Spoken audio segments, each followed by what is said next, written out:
আল্লাহু ওয়ালিয়ুল্লাযীনা আমানু, আল্লাহু ওয়ালিয়ুল্লাযীনা আমানু।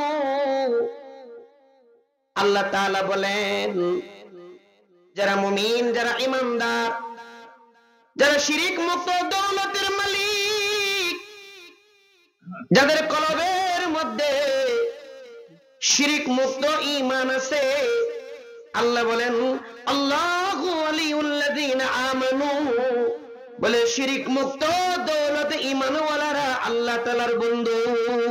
সুবহানাল্লাহ। যারা মুমিন, যারা ঈমানদার, তারা কার বন্ধু? আল্লাহর বন্ধু। যেহেতু ঈমানদার আল্লাহর বন্ধু, এই জন্য ইয়া আইয়ুহাল্লাযীনা আমানু, ও ঈমানদারেরা, ও আল্লাহর বন্ধুরা। সুবহানাল্লাহ। বলে হাক ইত্তাকুল্লাহ, আল্লাহকে ভয় করো।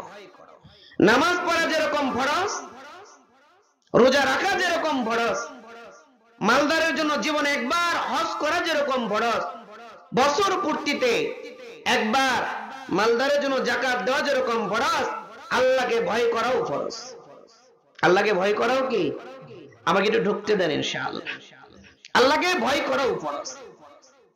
কোরআনের পাতায় পাতায় আল্লাহ তাআলা আল্লাহকে ভয় করার কথা বলছেন। এক জায়গায় আল্লাহ বলছেন ওয়াত্তাকুল্লাহ আ'লামু ইন্নাকুম মুলাকুহু, আল্লাহকে ভয় করো, আ'লামু জেনে রেখো, আন্নাকুম মুলাকুহু, আল্লাহ তাআলার সাথে তোমাদের সাক্ষাৎ করতে হবে। তো এই আয়াতে আল্লাহকে ভয় করার কথা আল্লাহ বলছেন একবার। সূরা হাশরের 18 নম্বর আয়াতে আল্লাহকে ভয় করার কথা এক আয়াতে আল্লাহ বলছেন দুইবার। ইয়া আইয়ুহাল্লাযীনা আমানুত্তাকুল্লাহ ওয়াল তানজুর নাফসুম মা কদ্দামাত লিগাদ ওয়াত্তাকুল্লাহ ইন্নাল্লাহা খাবীরুম বিমা তা'মালুন। এতে আল্লাহ বলছেন এই ইমানদারেরা ইত্তাকুল্লাহ, আল্লাহকে ভয় করো, ওয়াল তানজুর নাফসুম মা কদ্দামাত লিগাদ, আখিরাতের জন্য কি পাঠালে চিন্তা করো, ওয়াত্তাকুল্লাহ, আল্লাহকে ভয় করো। সূরা মাইদার 93 নম্বর আয়াতে আল্লাহ এক আয়াতে আল্লাহকে ভয় করার কথা বলছেন তিনবার। চিল্লায় বলেন আল্লাহু আকবার। তিনবার বলছে। তো বারবার আল্লাহ এক এক আয়াতে একবার, কোন কোন আয়াতে দুইবার, কোন কোন আয়াতে তিনবার আল্লাহকে ভয় করার কথা বলে বলে আল্লাহ ভয়ের গুরুত্বকে বুঝাইছেন যে আল্লাহকে ভয় করা কতটা জরুরি। কারণ যারাই আল্লাহকে ভয় করার গুণ বলে কলবে লালন করবে, ওরা তো আল্লাহর পেয়ারা, আল্লাহর ওলি হয়ে যাবে। সুবহানাল্লাহ। আল্লাহর কি হয়ে যাবে? ওলি হয়ে যাবে। আল্লাহর ওলি হইতে চাইতো ইনশাআল্লাহ। তো কি লাগবে?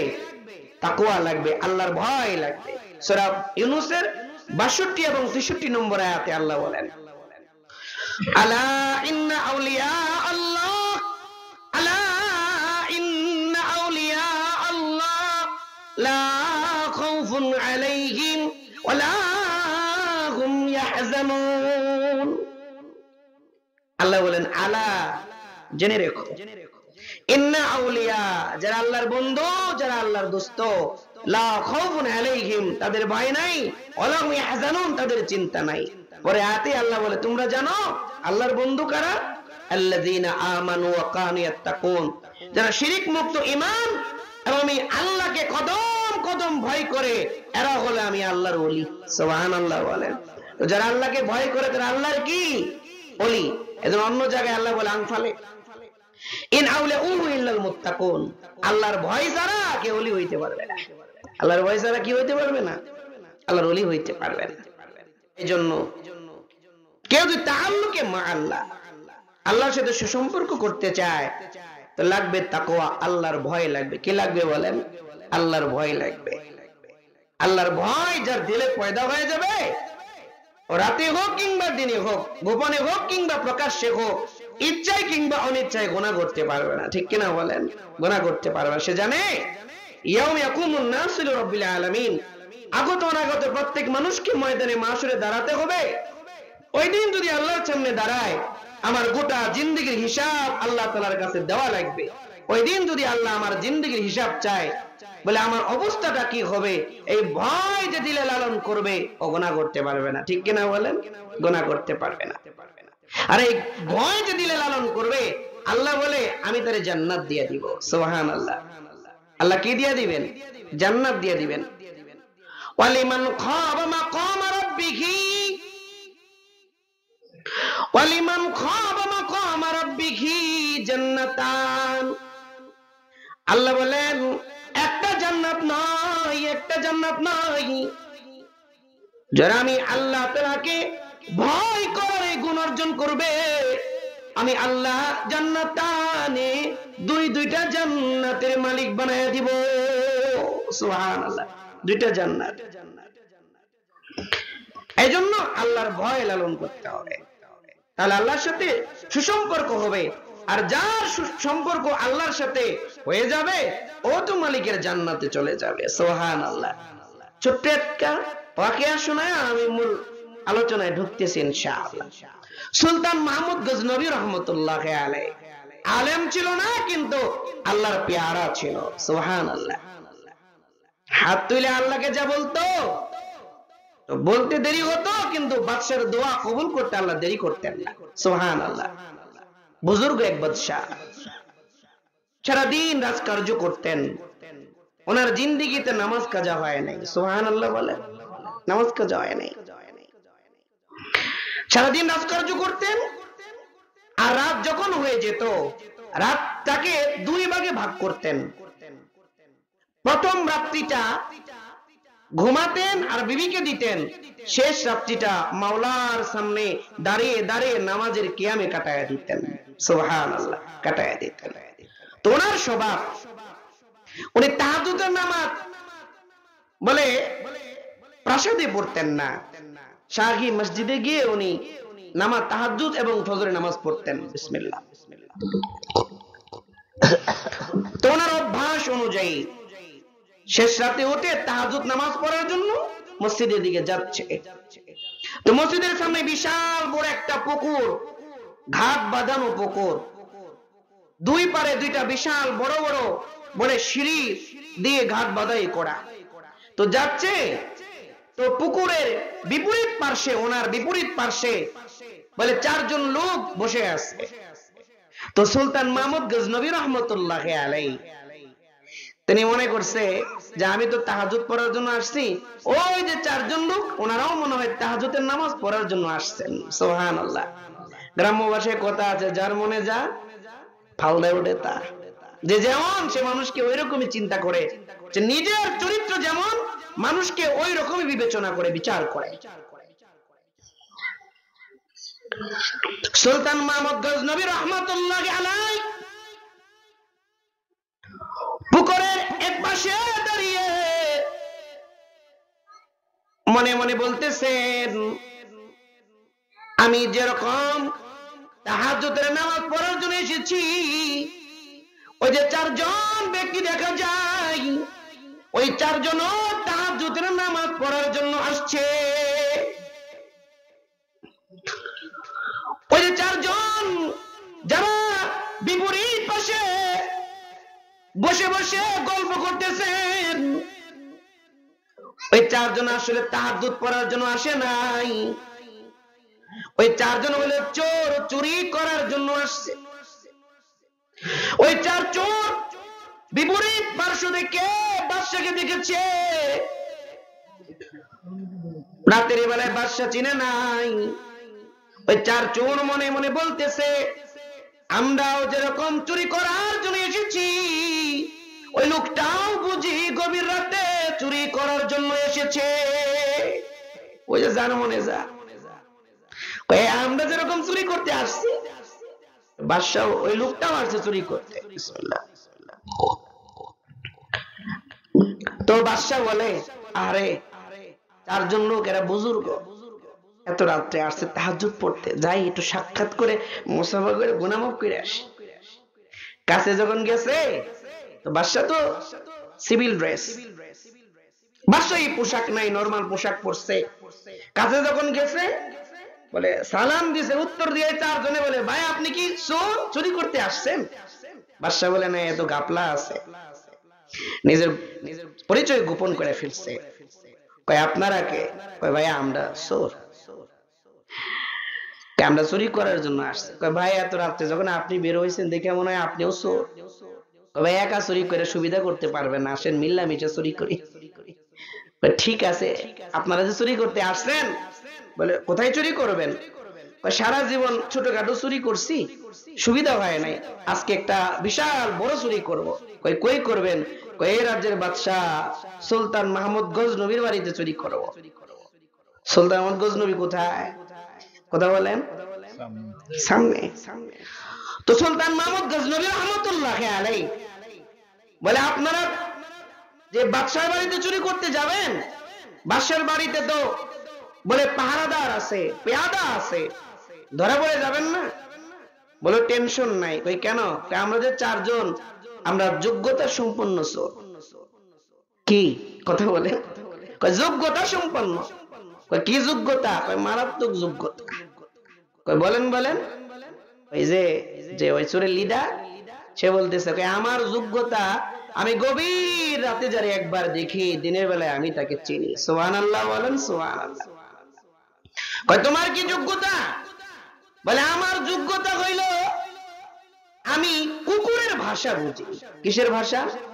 কুকুর কি বলে এটা আমি বুঝি। কারণ আপনারা জানেন তৎকালীন সময়ে বলে মালদার যারা ছিল, বলে ধনী মানুষ যারা ছিল, মহাজন বা বাদশা, রাজা বাদশাহ, ওনারা বলে তার সম্পত্তি বাড়িঘর পাহারা দেওয়ার জন্য কুকুর লালন পালন করতেন, ঠিক না? কুকুরের ভাষা বুঝি। তোমার কি যোগ্যতা? আমার যোগ্যতা নাকে। কোন ঘরে মাল আছে, ধন আছে, আমি নাক লাগাইলেই বুঝি। তোমার কি যোগ্যতা? আমার যোগ্যতা হাতে। যে ঘরে মাল আছে ওই ঘরে যে তালাটা আছে, মন্ত্র বেটা তিনটা তালি দেই, তালা হইলে যায়। সুবহানাল্লাহ। বাদশা কয় মারাত্মক যোগ্যতা, সবই দরকার। কয় তাহলে লও যাই চুরি করি। মিয়া আপনি তো বড় চালাক মানুষ। কি? আমরা তো আমাদের যোগ্যতা জানলেন, আপনি যে আমাদের সাথে চুরি করতে যাবেন, তা আপনার কি যোগ্যতা জানা লাগবে না? বিনা যোগ্যতায় মাগনা মাগনা ভাগ দিব নাকি? আপনার কি যোগ্যতা? সুলতান মাহমুদ গজনবী বলে আমার যোগ্যতা সবার উপরে। কই কি? আমার যোগ্যতা আমার দাড়িতে। সুবহানাল্লাহ বলেন, সুবহানাল্লাহ। কই কি রকম? কই দাড়ি যদি মুসার দেই ডান দিকে ফাঁসি মাপ, বাম দিকে মুসার দিলে ফাঁসি হয়ে যায়। সুরের লিডার বলে আপনারই তো দরকার। রাজ দরবারে চুরি করতে যাচ্ছি, যে কোনো মুহূর্তে ধরা পড়তে পারি, খালি দাড়ি মুসার দিবেন, জেল ফাঁস মাপ। সুবহানাল্লাহ। কই চলেন যায়।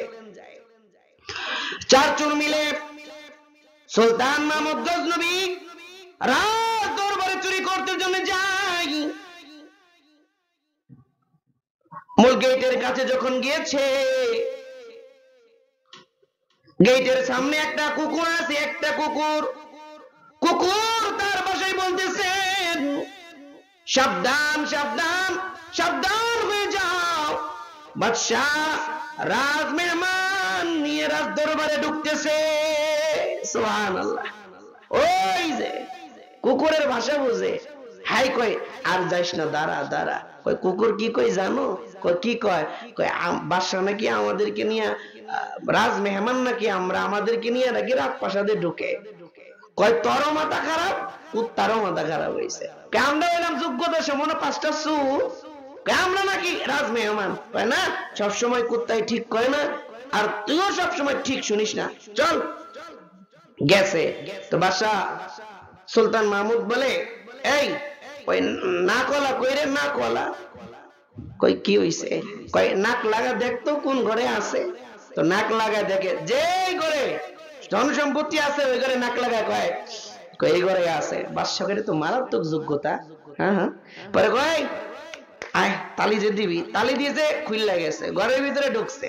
বাদশা বলে আপনারা চুরি করেন, আমি এই দরজায় পাহারাদার আছি, কেউ আসলে আমি খবর দিব। চুরি করে তো পুটলা কিন্তু 4টা না, আমিও আছি, পুটলা 5টা বানাবেন। তো রাত জেগে জেগে ধন সম্পত্তি থেকে পাগল হয়ে গেছে, যে যেমনি পারছে পুটলা বানায় রাখছে। তো রাত তো বাকি আছে। সুলতান মাহমুদ বলে আপনারা একটু বিশ্রাম নেন, রাত তো বাকি আছে, বের হইয়া চলে যাবো। চার চোরাই বলে হ, জেল পাশ মাপ তো সাথে আছে, টেনশন কিসের, একটু বিশ্রাম নেই। বিশ্রাম নিতে যায় ঘুমাই গেছে। এটা কিচ্ছা এই জন্য বলতেছে না, এই মেসেজ আছে আমার, আমি আমার বিষয় থেকে 1 মিনিটের জন্য বাইরে যাব না ইনশাআল্লাহ। কষ্ট হইতেছে আপনাদের? মুহতারাম হাজিরিন, ঘুম যখন আসছে বাসা দেরি করে নাই, বাইরে শিকলটা সিটকিরি লাগায়া মসজিদে চলে গেছে। রাত জাগা শরীর, লম্বা ঘুম, নাক ডেকে ফজরের নামাজ পড়ে এসে সিংহাসনে বসে জল্লাদকে বলে, যা 4টা চোর আটকায় রাখছি, ধরে নিয়ে আয় গলা কাটি। জল্লাদ দেরি করে নাই, বাইতুল মালে দরজা খুলে জল্লাদ 4টা চোরকে ধরেছে, হাত গোলা পিছনে বেঁধেছেন, 4 চোরকে বাদাই করে রাজ দরবারে নিয়ে এসেছে। 4 চোর হাওমাও করে কান্না শুরু করে দিয়েছে। চোরের লিডার ডানে তাকায় বামে তাকায় আর বলে, জেলপাস মাপ গেল কই? তাকে দেখে সবাই আছে, জেলপাস মাপ আমাদের সাথে নাই। চোরের লিডার বলে, দেখতো পুটলা 5টা নাকি 4টা? পুটলার দিকে তাকায় দেখে পুটলা 4টা নয়, পুটলা তো 5টাই আছে, কিন্তু 5 নম্বর চোর জেলপাস মাপ সাথে নাই। কাবাকাবি শুরু হয়ে গেছে। 4 চোরকে যখন রাজ দরবারে নিয়ে গেছে, এবার 3 চোর কাঁপে আর কান্দে, কিন্তু একজন মুস্কি মুস্কি হাসে। ওই যে চোর রাতের বেলায় দেখলে দিনের বেলায় চিনে, ওই চোর মুস্কি মুস্কি হাসে আর বলে, জেলপাস মাপ তো ঠিক জায়গায় বসে আছে। আল্লাহু আকবার। টেনশনের কিছু নাই, জেলপাস মাপ তো ঠিক জায়গাতেই আছে। সুলতান মাহমুদ গজনবী রহমাতুল্লাহি আলাইহি বলে, তোদের সাহস তো কম নয়, রাজার বাড়িতে চুরি করতে এসেছ, তোদের সাহস তো কম নয়। এই জল্লাদ এই 4 চোরকে ধরে এখনই 4 চোরের গর্দান কেটে উড়িয়ে দাও। চোরের লিডার বলে, বাসা নামদার, গলা কাটবেন অসুবিধা নাই, কিন্তু গলা কাটার আগে আপনার সাথে আমার কিছু কথা আছে গো বাদশা। সুলতান মাহমুদ গজনবী বলে, কি বলবা বলো? বলে, বাদশা নির্ভয়ে বলবো না ভয়ে বলবো? বলে, নির্ভয়ে বলো। চোরের লিডার বলে, বাসা নামদার, আমরা 4 জন চোর নই, আমরা চোর কিন্তু 5 জন। এই যে আমাদের পুটলার দিকে তাকে দেখে, আমাদের পুটলা কিন্তু 4টা নয়, আমাদের পুটলা হইল 5টা। সুলতান মাহমুদ গজনবী বলে, তাহলে 5 নম্বর চোর গেল কই? 4 চোরের লিডার বলে, বাসা নামদার, ওই 5 নম্বর চোর হইল আপনি। আল্লাহু আকবার। 5 নম্বর চোর হলেন আপনি। বিসমিল্লাহ। একটু সময় গেলে গলা ঠিক হয়ে যাবে, ঠান্ডা তো, সময় গেলেই গলা ঠিক হবে ইনশাআল্লাহ। বিরক্ত হচ্ছেন আপনারা? মুহতারাম হাজিরিন, 5 নম্বর চোর তো আপনি। কয়, বাদশা নামদার, আমি কিন্তু ওই ব্যক্তি যে রাতের বেলায় দেখলে দিনের বেলায় চিনি, 5 নম্বর চোর তো আপনি। বলে, বাদশা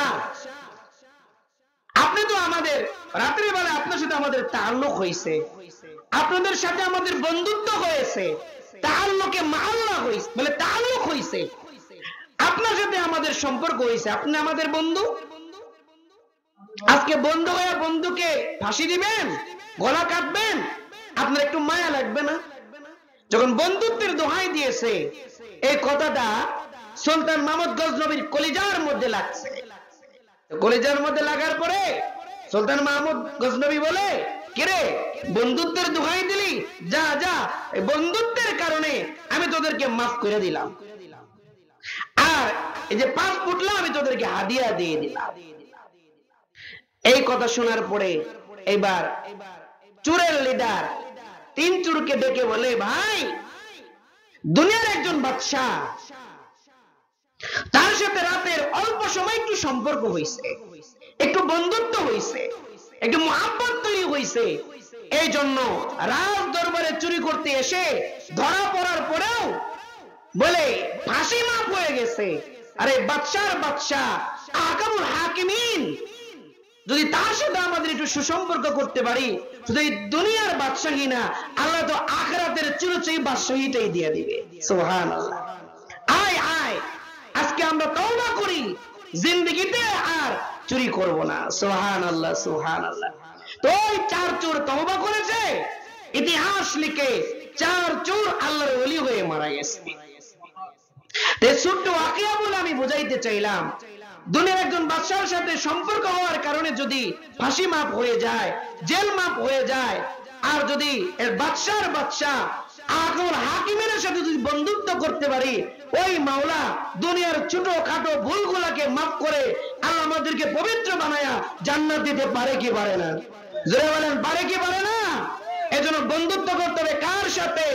আল্লাহর সাথে। এটাই আল্লাহ বলছেন, আলা ইন্না আউলিয়া আল্লাহ, আলা ইন্না আউলিয়া আল্লাহ লা খাউফুন আলাইহিম ওয়ালা হুম ইয়াহজানুন আল্লাযীনা আমানু ওয়া কানু ইয়াত্তাকুন। এজন্য আল্লাহ বলে, জেনে রেখো যারা আমার দুষ্ট হবে, যারা আমার বন্ধু হবে, ওলি হবে, তাদের ভয় নাই, তাদের চিন্তা নাই, দাঁড়াবে ময়দানে মাশরে, আমি আল্লাহ তাকে জান্নাত দিয়ে দিব। সুবহানাল্লাহ।